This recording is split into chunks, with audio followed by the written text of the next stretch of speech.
Good morning, everybody. Today we are discussing glycolysis. Glycolysis is a cycle of carbohydrate metabolism where glucose is broken down into pyruvate. The 6 carbon atom glucose is broken down into 3 carbon atom pyruvate. Glycolysis takes place in cytoplasm of all the cells, and it is the most important cycle for the cells which lack mitochondria, for example cells of RBC and cornea. So glycolysis starts with the 6 carbon atom glucose, which gets converted to glucose 6-phosphate in the presence of two enzymes, hexokinase and glucokinase or glucokinase. Hexokinase is an enzyme which is present in all tissues. It has low Km and it is inhibited by glucose 6-phosphate. Glucokinase is an enzyme which is present only in liver. It has high Km and it is inhibited by fructose 6-phosphate. High Km means it is having low affinity. That is why if the glucose concentration is more, then only enzyme glucokinase will act. This takes part when you have a meal.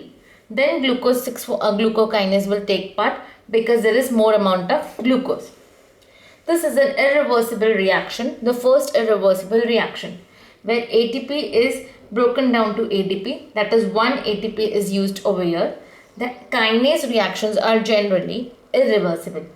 Glucose 6-phosphate is then isomerized to fructose 6-phosphate by the presence of phosphohexose isomerase and magnesium.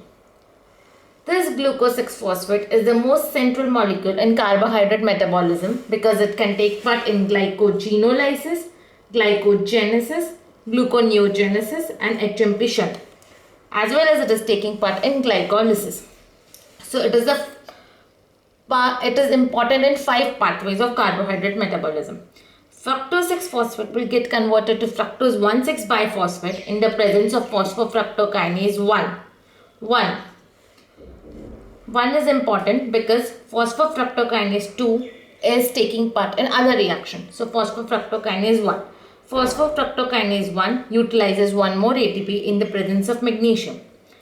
Aldolase enzyme will now break down fructose 1,6-phosphate into dihydroxyacetone phosphate and glyceraldehyde 3-phosphate.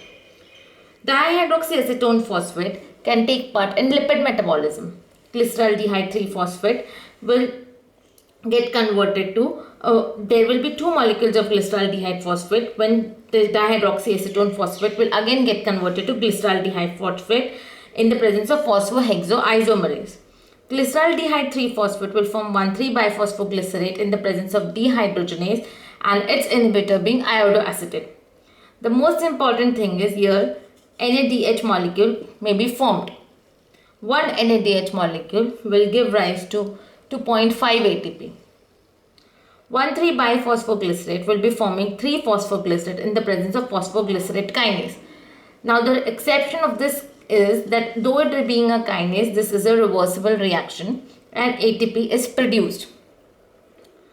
3-phosphoglycerate will form 2-phosphoglycerate in the presence of mutase, and this 2-phosphoglycerate will form phosphoenol pyruvate in the presence of enolase. Fluoride is the inhibitor for enolase, fluoride being a competitive inhibitor. That is why whenever we measure the plasma glucose in our laboratories, we use a sodium fluoride bulb so that the enolase is inhibited by the fluoride, though it being a competitive inhibitor, and the blood glucose level doesn't get altered.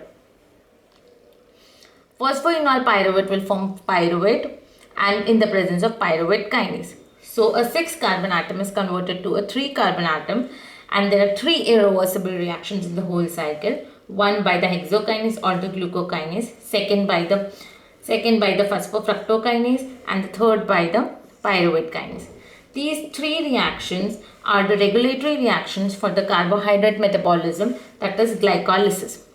This pyruvate can get converted to lactate in the absence of oxygen, that is anaerobic metabolism.